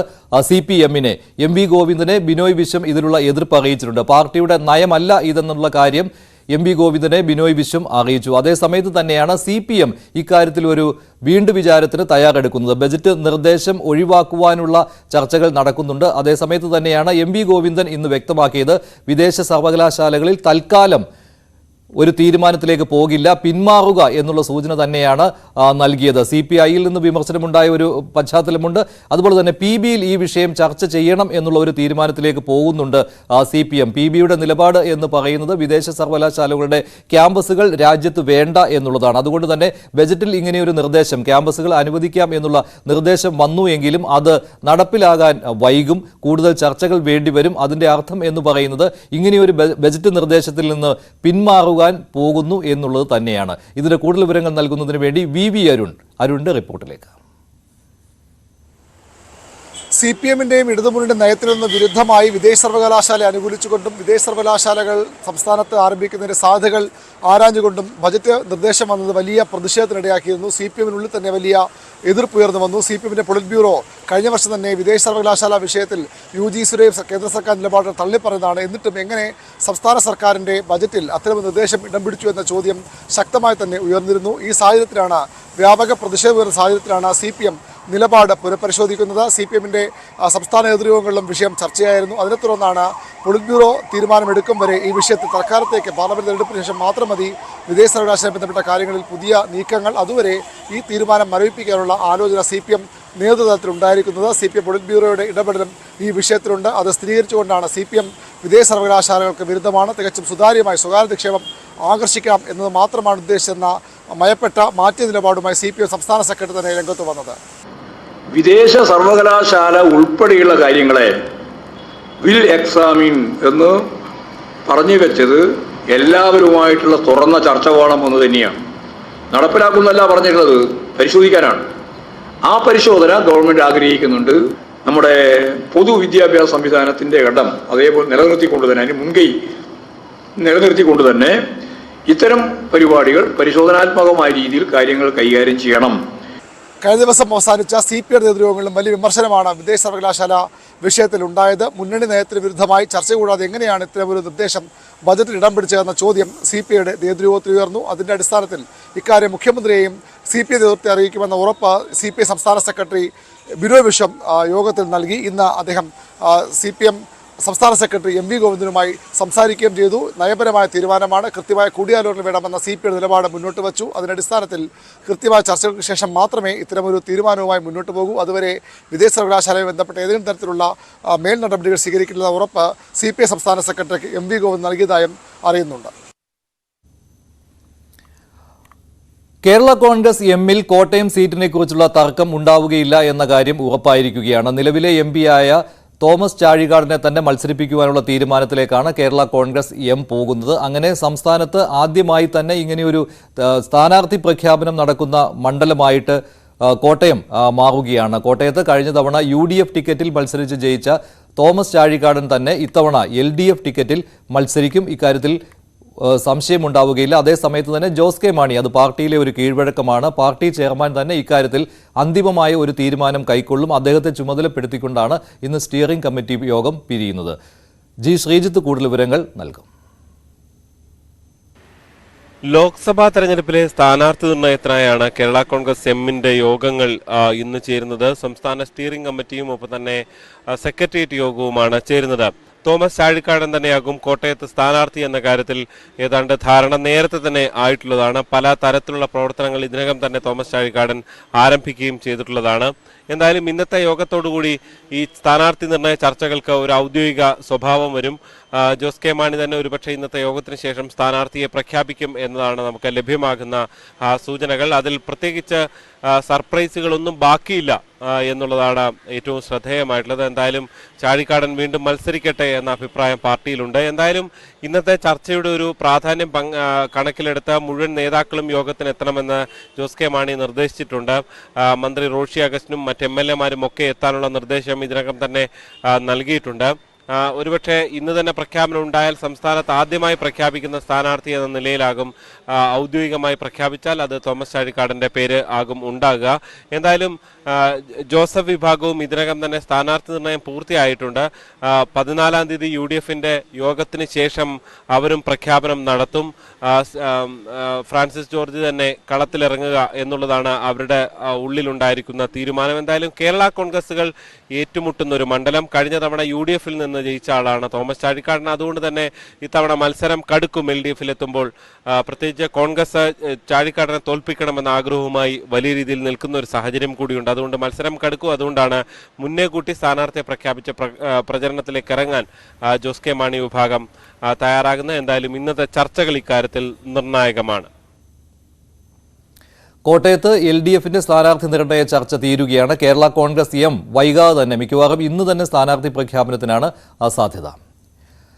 അടുത്ത വാർത്തയിലേക്ക്. മുഖ്യമന്ത്രി പിണറായി വിജയന്റെ മകൾ വീണ വിജയന്റെ എക്സാലോജിക് കമ്പനിയെക്കുറിച്ചുള്ള അന്വേഷണം അത് റദ്ദാക്കുമോ ഇല്ലയോ, സ്റ്റേ ചെയ്യുമോ ഇല്ലയോ തുടങ്ങിയ ഒട്ടേറെ ചോദ്യങ്ങളാണ് ഇപ്പോൾ ഉള്ളത്. എന്തായാലും സമൻസ് നിലനിൽക്കുകയാണ് വീണ വിജയൻ. SFIO കഴിഞ്ഞ ദിവസം സമൻസ് നൽകിയതിന് പിന്നാലെയാണ് വീണ വിജയൻ കർണാടക ഹൈക്കോടതിയെ സമീപിച്ചത്. അതോടൊപ്പം തന്നെ KSIDC കേരള ഹൈക്കോടതിയെയും സമീപിച്ചിരുന്നു. എന്നാൽ KSIDC നൽകിയ ഹർജി ആദ്യം ഹൈക്കോടതി അംഗീകരിച്ചിരുന്നില്ല. റെയ്ഡ് തുടരട്ടെ എന്നായിരുന്നു ഹൈക്കോടതിയുടെ നിർദ്ദേശം. അതനുസരിച്ച് SFIO KSIDC-യിൽ റെയ്ഡും നടത്തിയിരുന്നു. KSIDC-യുടെ ഹർജി ഇന്ന് വീണ്ടും കേരള ഹൈക്കോടതി പരിഗണിച്ചു. ചില ചോദ്യങ്ങളും കേരള ഹൈക്കോടതി KSIDC-യോട് ചോദിച്ചിട്ടുണ്ട്. കൂടുതൽ വിവരങ്ങൾ നൽകുന്നതിന് വേണ്ടി ടോം കുര്യാക്കോസ് ചേരുകയാണ്. ടോം കുര്യാക്കോസിലേക്ക് വരാം. അതിനു മുമ്പ് ഈ ഹർജിയിൽ ഇന്ന് രണ്ട് ഹർജികളിലും പ്രധാനപ്പെട്ട വാദമാണ് നടക്കുന്നത്. കേരള ഹൈക്കോടതിയിൽ KSIDC ഇങ്ങനെയൊരു ഹർജി കൊണ്ടുവന്നപ്പോൾ ഇന്ന് വീണ്ടും ചോദിച്ചിരുന്നു ഹൈക്കോടതി എന്തിനാണ് അന്വേഷണത്തെ ഭയക്കുന്നത് എന്ന്. എന്നാൽ വിശ്വാസ്യത ചോദ്യം ചെയ്യപ്പെടുന്നത് കൊണ്ടാണ് അന്വേഷണം റദ്ദാക്കണം എന്നാവശ്യപ്പെടുന്ന ഹർജി നൽകുന്നത് എന്നാണ് KSIDC ഇന്ന് വാദിച്ചത്. അതേസമയത്ത് തന്നെയാണ് കർണാടക ഹൈക്കോടതിയിൽ വീണ വിജയന്റെ ഹർജി വരുന്നത്. SFIOയുടെ അന്വേഷണം റദ്ദാക്കണം എന്നാവശ്യപ്പെടുന്ന ഹർജിയാണ് വീണ വിജയന്റേത്. ഇന്ന് കർണാടക ഹൈക്കോടതി ഉച്ചയ്ക്ക് ശേഷം ഈ ഹർജി പരിഗണിക്കും. നിർണായകമായ ഒരു ഹർജിയാണ് വീണ വിജയന്റേത്. കർണാടക ഹൈക്കോടതിയിൽ നിന്ന് അനുകൂലമായ ഒരു ഉത്തരവ് കിട്ടിയാൽ SFIO അന്വേഷണത്തെ തടയുവാൻ എക്സാലോജിക്കിന് കഴിയും, മറിച്ചാണെങ്കിൽ SFIOയുടെ സമൻസിന് മറുപടി കൊടുക്കേണ്ടി വരും. എറണാകുളം കലൂരിൽ ബാറിൽ വെടിവെപ്പ് നടന്നു. 2 ജീവനക്കാർക്കാണ് വെടിയേറ്റത്. വെടിവെച്ച സംഘം ബാർ മാനേജരെയും മർദ്ദിച്ചു. തുടർന്ന് അക്രമികൾ കാറിൽ രക്ഷപ്പെടുകയായിരുന്നു. കാർ പിന്നീട് മൂവാറ്റുപുഴ മുടവൂരിൽ നിന്ന് കണ്ടെത്തിയിട്ടുണ്ട്. ഫോറൻസിക് സംഘം വെടിവെപ്പുണ്ടായ ബാറിൽ പരിശോധന നടത്തി. ഇന്നലെ അർദ്ധരാത്രിയാണ് കൊച്ചി കലൂരിലുള്ള കടവന്ത്രയിലുള്ള ബാറിൽ വെടിവെപ്പ് ഉണ്ടായത്. ഇവിടെ മദ്യപിക്കാനെത്തിയവരും അവിടുത്തെ ജീവനക്കാരും തമ്മിലുള്ള തർക്കമാണ് ഇത്തരമൊരു സാഹചര്യത്തിലേക്ക് എത്തിച്ചത്. ഇവിടെ മദ്യപിക്കുന്നതിനിടെ ഇവരുടെ മദ്യം വിളമ്പിയതിനെ ചൊല്ലിയുള്ള തർക്കം, അത് ബാറിലെ ജീവനക്കാരുമായി തർക്കം ഉണ്ടാകുന്നു. അതിനുശേഷം അതിലെ മാനേജർ കൂടി ഇടപെടുന്നു. അങ്ങനെ വലിയ രീതിയിലേക്ക് ഇവർ തർക്കമുണ്ടാകുന്നു. മദ്യപിക്കാനായിട്ട് എത്തിയ 4 സംഘമാണ് ജീവനക്കാരുമായിട്ട് തർക്കമുണ്ടാകുന്നത്. ഇതിനുശേഷം ഈ തർക്കം ബാറിന് പുറത്തേക്ക് നീണ്ടു. ഇവിടെ വെച്ചാണ് ഇവർക്ക് വെടിയേറ്റത്. കയ്യിൽ കരുതിയിരുന്ന എയർ പിസ്റ്റൾ ഉപയോഗിച്ചുകൊണ്ട് ജീവനക്കാർക്ക് നേരെ വെടിയുതിർക്കുകയായിരുന്നു. ബാറിലെ ജീവനക്കാരായ സുബിനും അതോടൊപ്പം തന്നെ അഖിലി 2 പേർക്കാണ് വെടിയേറ്റത്. സുബിൻ്റെ വയറ്റിലാണ് വെടിയേറ്റിട്ടുള്ളത്. ഇയാളെ ഇന്ന് രാവിലെ തന്നെ അടിയന്തരമായി ശസ്ത്രക്രിയയ്ക്ക് വിധേയനാക്കിയിട്ടുണ്ട്. മറ്റൊരാളുടെ കാലിലാണ് വെടികൊണ്ടത്. ഇതിൽ മാനേജറെ വളരെ ക്രൂരമായി മർദ്ദിച്ച ശേഷമായിരുന്നു മറ്റു ജീവനക്കാർക്ക് നേരെ തോക്ക് ഉപയോഗിക്കുന്നത്. ഈ സംഘം ഇവിടെ നിന്ന് കടന്നു കളഞ്ഞു. എന്നാൽ കാറിൻ്റെ വിശദാംശങ്ങൾ പോലീസ് ശേഖരിച്ചിട്ടുണ്ട്. ഇത് തൊടുപുഴയ്ക്ക് അടുത്തുള്ള പ്രദേശത്താണ് ഈ വാഹനത്തിൻ്റെ ഉടമസ്ഥൻ എന്ന് കണ്ടെത്തിയിട്ടുണ്ട്. പക്ഷേ ഇതിനെക്കുറിച്ചുള്ള വിശദാംശങ്ങളിലേക്ക് പോലീസ് കടക്കുമ്പോൾ ഈ വാഹനം നേരത്തെ ഉണ്ടായിരുന്ന ഉടമസ്ഥൻ ഈ വാഹന കച്ചവടക്കാർക്ക് ഒരാൾക്ക് വിറ്റിരുന്നതായാണ് വിവരം ലഭിച്ചിട്ടുള്ളത്. അദ്ദേഹം ഇത് സംബന്ധിച്ച മൊഴി പോലീസിന് നൽകിയിട്ടുണ്ട്. തുടർന്ന് ഇത് വാടകയ്ക്ക് എടുത്ത സംഘമാണ് ഇവിടെ കൊച്ചിയിലുള്ള കടവന്ത്രയിലെ ഈ ബാറിലേക്ക് ഇവിടേക്ക് എത്തിയത്. അങ്ങനെ ഈ റെൻ്റ് കാർ അടിസ്ഥാനത്തിൽ എടുത്ത കാറായിരിക്കാമെന്നതാണ് പോലീസ് സംശയിക്കുന്നത്. ഈ സംഘത്തെക്കുറിച്ച് പോലീസ് അന്വേഷിക്കുന്നുണ്ട്. നേരത്തെയും ഈ ബാർ കേന്ദ്രീകരിച്ചുകൊണ്ട് പലപ്പോഴും ഈ ഗുണ്ടാ സംഘങ്ങളിൽപ്പെട്ടവരുടെയും മറ്റും ഇവിടെ ബഹളങ്ങൾ ഉണ്ടാകുന്നതായിട്ട് പരാതികൾ ഉയർന്നിരുന്ന ഒരു സ്ഥലമാണ്. അപ്പോഴും എറണാകുളം നോർത്ത് പോലീസ് സ്റ്റേഷൻ്റെ പരിധിയിൽപ്പെടുന്നതാണ്. പരാതികൾ പലപ്പോഴും ഇതിനു മുൻപ് ഉണ്ടായിട്ടുണ്ട് എന്ന് പോലീസ് തന്നെ പറയുന്നുണ്ട്. പലപ്പോഴും അടിയും ബഹളവും എല്ലാം തന്നെ ഇവിടെ ഉണ്ടാകാറുണ്ട് എന്ന് പോലീസ് പറയുന്നുണ്ട്. എന്തായാലും ഈ രീതിയിൽ തോക്ക് ഉപയോഗിച്ചുകൊണ്ട് ഒരു സ്ഥലത്ത് വെടിയുതിർക്കുക, 2 പേർക്ക് പരിക്കേൽക്കുക എന്നെല്ലാം തന്നെ സംഭവം നഗരത്തെ ഞെട്ടിച്ചിട്ടുണ്ട്. അതുകൊണ്ട് തന്നെ പോലീസ് വളരെ പെട്ടെന്ന് തന്നെ പ്രതികളിലേക്ക് എത്താനുള്ള ശ്രമം നടത്തിക്കൊണ്ടിരിക്കുകയാണ്. പ്രതികളെക്കുറിച്ചുള്ള സൂചനകൾ ലഭിച്ചതായാണ് ഒടുവിൽ അറിയാനായിട്ട് സാധിക്കുന്നത്. ഡാനി പോളാണ് വിവരങ്ങൾ നൽകിയത്. ബീഹാറിൽ ഇന്നാണ് വിശ്വാസ വോട്ടെടുപ്പ്. എന്തായാലും NDA സഖ്യത്തിലേക്ക് കൂറുമാറിയ നിതീഷ് കുമാറിന് വിശ്വാസം ഉറപ്പിക്കാൻ കഴിയും എന്നതിൽ തർക്കമില്ല. കൂടുതൽ വിവരങ്ങൾ നൽകാൻ രാകേഷ് ചേരുകയാണ് ന്യൂസ് ഡെസ്കിൽ നിന്ന്. രാകേഷ്, ഇപ്പോൾ ഇത് ഒരു ഔപചാരികമായ ഒന്നും മാത്രമാണല്ലോ ഇന്നത്തെ ഈ വിശ്വാസ വോട്ടെടുപ്പ്.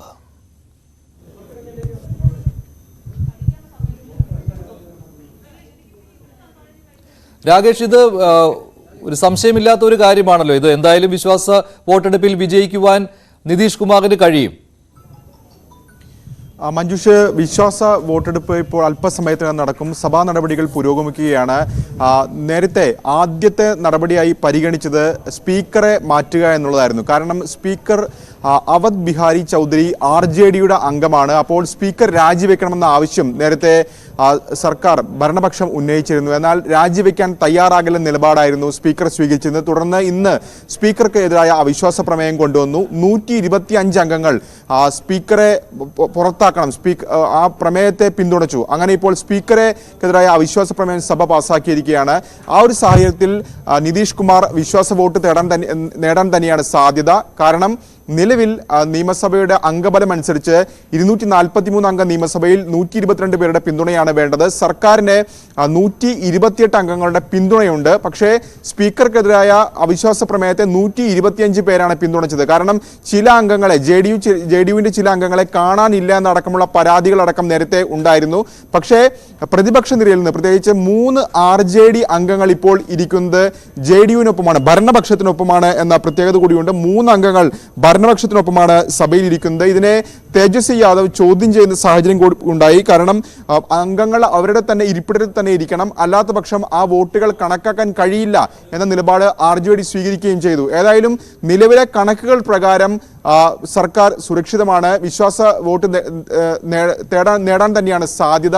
ഏതായാലും അല്പസമയത്തിന് തന്നെ വോട്ടെടുപ്പ് നടക്കും. നിലവിലെ സാഹചര്യത്തിൽ നിതീഷ് കുമാർ വിശ്വാസ വോട്ട് നേടാൻ തന്നെയാണ് സാധ്യത. മഞ്ജുഷ്. ശരി രാകേഷ്, ഒരു സംശയമില്ലാത്ത കാര്യമാണ്, നിതീഷ് കുമാറിന് വിശ്വാസ വോട്ടെടുപ്പിൽ വിജയിക്കുവാൻ കഴിയും. മറ്റൊരു വാർത്തയിലേക്ക്, ഖത്തറിൽ ജയിലിലായിരുന്ന 8 മുൻ നാവികസേനാ ഉദ്യോഗസ്ഥരെ, ഇന്ത്യയിൽ നിന്നുള്ളവരാണ്, ഇവരെ മോചിപ്പിച്ചു. ഇന്ത്യയുടെ ഒരു നയതന്ത്ര ഇടപെടലാണ് ഇവിടെ ഉണ്ടായത്. 8 നാവികരിൽ 7 പേർ രാജ്യത്ത് തിരിച്ചെത്തി കഴിഞ്ഞു. ഇക്കാര്യം വിദേശ മന്ത്രാലയം വ്യക്തമാക്കിയിട്ടുണ്ട്. വിദേശ മന്ത്രാലയം വാർത്താക്കുറിപ്പിൽ ഇക്കാര്യം അറിയിച്ചിട്ടുണ്ട്. നേരത്തെ വധശിക്ഷയ്ക്ക് വിധിച്ചിരുന്നു 8 പേരെയും ഖത്തറിൽ. അതിനുശേഷം ഈ വധശിക്ഷ തടവ് ശിക്ഷയായി കുറച്ചിരുന്നു. എങ്കിലും ഇവരെ മോചിപ്പിക്കണം എന്ന് ഇന്ത്യ ആവശ്യപ്പെട്ടിരുന്നു. ചാരവൃത്തി ആരോപിച്ചായിരുന്നു 8 പേരെയും ഖത്തർ പിടികൂടിയത്. ഇവർ ഏതാണ്ട് 1 വർഷത്തോളമായി തടവ് അനുഭവിക്കുകയായിരുന്നു ഖത്തറിൽ. ഇതിൽ തടവിലായിരുന്നവരിൽ ഒരാൾ മലയാളിയാണ്. ഒരാൾ ഒഴികെ ബാക്കി എല്ലാവരും നാട്ടിൽ തിരിച്ചെത്തിയിട്ടുണ്ട്. 8 പേരുടെയും മോചനം ഖത്തർ അംഗീകരിച്ചിരിക്കുന്നു എന്ന വിവരവും വിദേശ മന്ത്രാലയം അറിയിച്ചിട്ടുണ്ട്. അശ്വിനി ചേരുകയാണ് ഈ വാർത്തയുടെ കൂടുതൽ വിവരങ്ങളുമായി. അശ്വിനി, ഇതൊരു വലിയ നയതന്ത്ര വിജയമായി മാറിയിരിക്കുകയാണല്ലോ. അതുമാത്രമല്ല, പ്രധാനമന്ത്രിയുടെ UAE സന്ദർശനം തുടങ്ങാൻ പോവുകയാണ്. ആ സമയത്ത് തന്നെ ഖത്തറിൽ നിന്ന് ഇത്തരമൊരു നയതന്ത്ര വിജയം നേടിയെടുക്കുവാൻ ഇന്ത്യക്ക് കഴിഞ്ഞിട്ടുമുണ്ട്. ഇതിനെ ഏത് രീതിയിലാണ് കാണുന്നത്? മഞ്ജുഷ്, തീർച്ചയായിട്ടും ഇതൊരു നയതന്ത്ര വിജയം തന്നെ എന്ന് പറയേണ്ടിയിരിക്കും. കാരണം വധശിക്ഷയ്ക്ക്, അതായത് കഴിഞ്ഞ വർഷം ഒക്ടോബർ 26-നാണ് ഈ 8 നാവികരെ ചാരവൃത്തി ആരോപിച്ച വധശിക്ഷ വിധിക്കുന്നത്. ഇതിനെ തുടർന്ന് COP28 ഉച്ചകോടിക്കിടെ പ്രധാനമന്ത്രി നരേന്ദ്രമോദിയും അതുപോലെ തന്നെ ഖത്തർ അമീറുമായി കൂടിക്കാഴ്ച നടത്തുകയും ആ കൂടിക്കാഴ്ചയ്ക്കിടയിൽ നടത്തിയ ചർച്ചയെ തുടർന്നാണ് ഡിസംബർ മാസത്തോടുകൂടി ഇവരുടെ വധശിക്ഷ റദ്ദാക്കപ്പെടുന്നത്. ഇതിനുശേഷം ഇവരുടെ മോചനം സംബന്ധിച്ച് കൂടുതൽ വിവരങ്ങളൊന്നും പുറത്തു വന്നിരുന്നില്ല. വളരെ പെട്ടെന്നാണ് ഈ നാവികരെ ഇന്നലെ ഇന്ത്യയിലേക്ക് എത്തിച്ചത്. 8 പേരായിരുന്നു വധശിക്ഷയ്ക്ക് വിധിക്കപ്പെട്ടത്. ഇതിൽ 7 പേർ മാത്രമാണ് ഇന്ത്യയിലേക്ക് എത്തിയത്. മറ്റൊരാളുടെ വിവരങ്ങൾ ഇതുവരെയും പുറത്തുവിട്ടിട്ടില്ല. നാവികസേനയുടെ കർശന നിർദ്ദേശമുണ്ട് ഇതിനെ സംബന്ധിച്ച് കൂടുതൽ വിവരങ്ങളൊന്നും പുറത്തുവിടാനാകില്ല. അവരുടെ പേര് വിവരങ്ങൾ, ആരൊക്കെ എത്തി, ആരൊക്കെ എത്താനുണ്ട് എന്നുള്ളത് സംബന്ധിച്ച് വിവരങ്ങളൊന്നും പുറത്തു വന്നിട്ടില്ല. ഇതിൽ ഇറങ്ങി വന്ന നാവികരിൽ ഒരാൾ പ്രതികരിക്കുകയും ചെയ്തിരുന്നു. പ്രധാനമന്ത്രിക്ക് നന്ദി പറഞ്ഞുകൊണ്ടായിരുന്നു അദ്ദേഹത്തിന്റെ പ്രതികരണം. പ്രധാനമന്ത്രിയുടെ ഇടപെടലാണ് ഇത്തരത്തിലുള്ള ഒരു മോചനത്തിന് വഴിവെച്ചതെന്നാണ് അദ്ദേഹം പറഞ്ഞത്.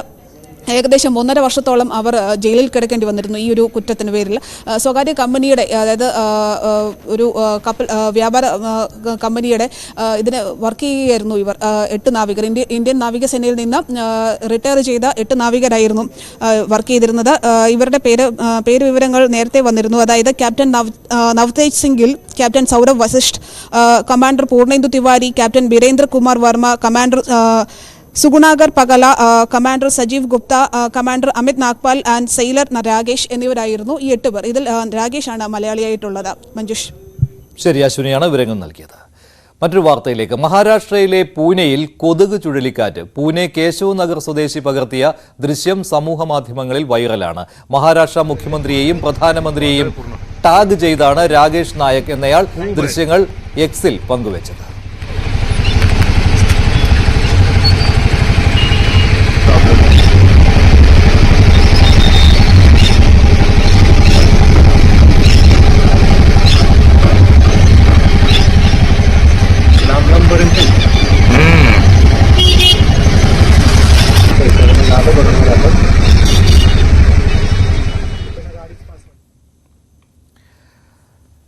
കൊല്ലം MP NK പ്രേമചന്ദ്രൻ പ്രധാനമന്ത്രി നരേന്ദ്രമോദിക്കൊപ്പം ഉച്ചഭക്ഷണം കഴിച്ച സംഭവം അതിപ്പോൾ CPM ഏറ്റെടുത്തിരിക്കുകയാണ്. CPM നേരത്തെയും കൊല്ലത്ത് NK പ്രേമചന്ദ്രനെതിരെ BJP ബന്ധം ആരോപിച്ചിട്ടുള്ളതാണ്. മുമ്പ് കൊല്ലം ബൈപ്പാസിന്റെ ഉദ്ഘാടന സമയത്തായിരുന്നു ഇത്തരം ഒരു വിമർശനം CPM ഉന്നയിച്ചിരുന്നത്. ഇപ്പോൾ വീണ്ടും NK പ്രേമചന്ദ്രനെതിരെ BJP ബന്ധം ആരോപിക്കുകയാണ് CPM ചെയ്യുന്നത്.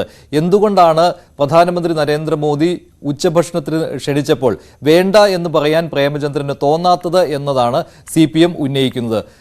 ഇക്കാര്യം ഇന്ന് MV ഗോവിന്ദനും പറയുകയുണ്ടായി. മനോഹരമായിട്ടുണ്ട്.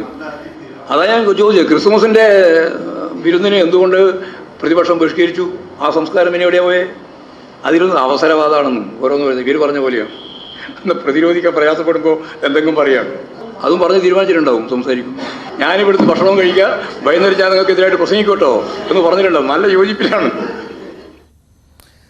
നേരത്തെ എളമരം കരീമും എൻ കെ പ്രേമചന്ദ്രനെതിരെ വിമർശനം ഉന്നയിച്ചിരുന്നു. പക്ഷേ ഇതിന് എൻ കെ പ്രേമചന്ദ്രൻ മറുപടിയും നൽകിയിട്ടുണ്ട്. നേരത്തെ BMS സമ്മേളനത്തിൽ എളമരം കരീം പങ്കെടുത്തിരുന്നുവല്ലോ, അതേ സമയത്ത് തന്നെ കേന്ദ്ര സർക്കാരിനെതിരെ ലോക്സഭയിൽ വിമർശനം ഉന്നയിക്കുകയായിരുന്നു താൻ എന്നുള്ള കാര്യമാണ് എൻ കെ പ്രേമചന്ദ്രൻ പറഞ്ഞത്. എന്തായാലും ഇക്കാര്യത്തിൽ എൻ കെ പ്രേമചന്ദ്രനും CPM-ഉം തമ്മിലുള്ള വാക്ക് തർക്കം തുടരും എന്ന കാര്യത്തിൽ സംശയമില്ല. ഇതൊരു കൊല്ലത്തെ തെരഞ്ഞെടുപ്പ് വിഷയമാക്കി മാറ്റാൻ തന്നെയാണ് CPM-ന്റെ നീക്കം.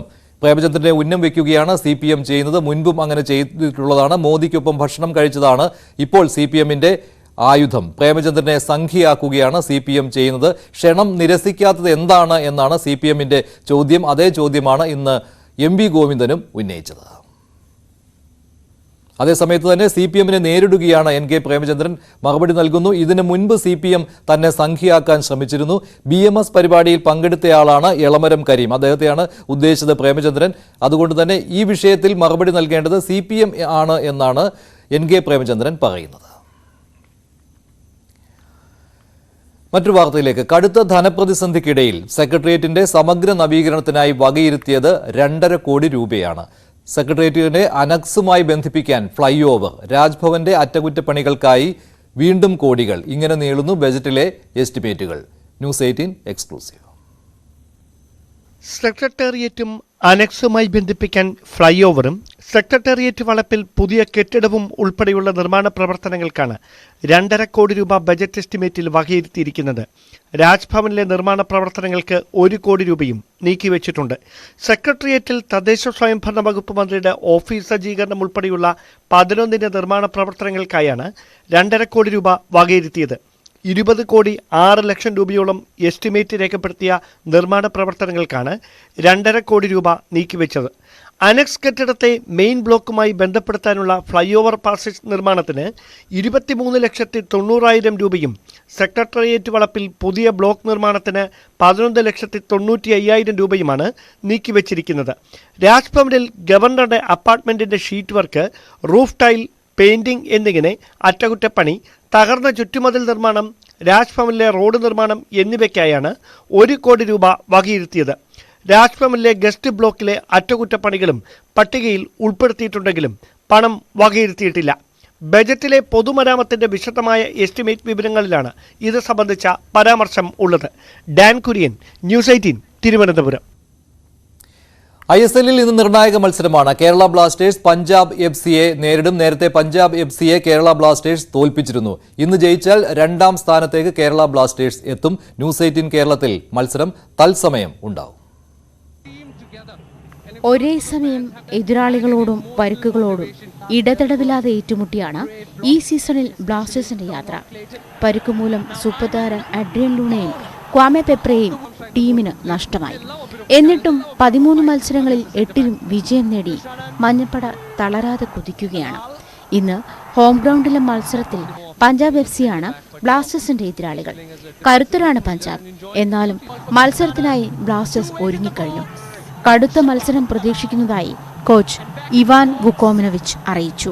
So now without Luna till the end of the season, we will have to fight. Not only without him, but many of them. You know, if I remember in the beginning of the season, also missing for a couple of games, Dimi, Leshko. Then we had suspension of Drincic and Pravir Das. So many of those things you have to, like we say, mix and match and try to find a way. So now again, all these remaining 9 games, it will be like that. So let's hope for the best. പരുക്കുമാറി മാർച്ചോടെ നായകൻ ലൂണയും ടീമിലെത്തും. Luna മുംബൈയിൽ ചികിത്സയുടെ 2ാം ഘട്ടത്തിലാണ്. ഇന്നത്തെ കളി കാണാൻ സ്റ്റാൻഡിൽ Luna ഉണ്ടാകുമെന്നും coach പറഞ്ഞു. കഴിഞ്ഞ മത്സരത്തിൽ ബംഗളൂരുവിനെതിരെയുള്ള മിന്നുന്ന വിജയവുമായാണ് പഞ്ചാബ് ഇറങ്ങുന്നത്. ടീം ആത്മവിശ്വാസത്തിലാണെന്ന് പഞ്ചാബ് FC കോച്ച് സ്റ്റൈക്കോസ് ബെർഗറ്റിസ് വ്യക്തമാക്കി. The psychology of our players to be in good level gives them confidence. Already I had seen from Super Cup games that our players start to have more confidence, to stand on their legs with more aggressiveness and more power. and this is something that confirmed the last game. വൈകിട്ട് 7:30 കലൂർ ജവഹർലാൽ നെഹ്റു അന്താരാഷ്ട്ര സ്റ്റേഡിയത്തിലാണ് മത്സരം. News 18 Kochi. GCC India trade അംബാസഡറായി മലയാളിയായ ഷിയാസ് ഹസൻ നിയമിതനായി. ഡൽഹിയിൽ നടന്ന free trade agreement ഡയലോഗിന്റെ ഭാഗമായി ചേർന്ന GCC council, Indian economic trade organisation എന്നിവയുടെ സംയുക്ത യോഗമാണ് ഷിയാസിനെ തെരഞ്ഞെടുത്തത്. അടുത്ത 5 വർഷത്തേക്കാണ് നിയമനം. ഈ പദവിയിലേക്ക് എത്തുന്ന ആദ്യ മലയാളിയാണ് ഷിയാസ്. ദുബായ് ആസ്ഥാനമാക്കിയുള്ള റിച്ച്മൗണ്ട് ഗ്രൂപ്പിന്റെയും മിഡിൽ ഈസ്റ്റ് ഓയിൽ ലിമിറ്റഡിന്റെയും ചെയർമാൻ കൂടിയാണ് ഷിയാസ് ഹസൻ.